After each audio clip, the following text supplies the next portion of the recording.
কুরবানির ঈদ সামনে রেখে সাভার ও আশুলিয়ায় গরু পরিচর্যায় ব্যস্ত সময় পার করছেন খামারিরা।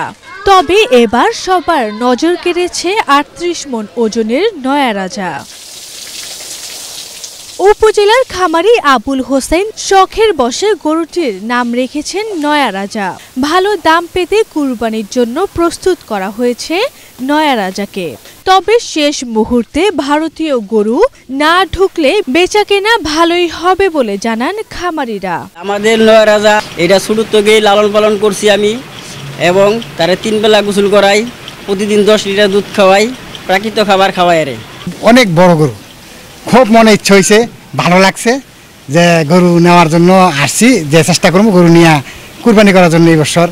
আমরা বিভিন্ন জায়গা ঘুরছি, দেখছি, কিন্তু এর নয়া রাজার মতো গরু কোথাও পাওয়া যায় নাই।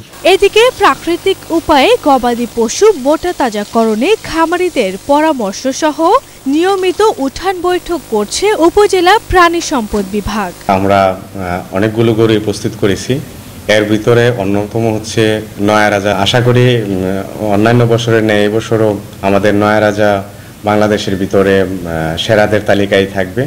আমরা প্রথম থেকেই খামারিদেরকে তারা যেন সম্পূর্ণ প্রাকৃতিক উপায়ে এবং কোনো ধরনের ক্ষতিকারক হরমোন অথবা স্টেরয়েড জাতীয় অথবা অন্য কোনো গ্রোথ প্রমোটার ব্যবহার না করে, তার জন্য আমরা তাদেরকে পরামর্শ দিয়ে আসছি।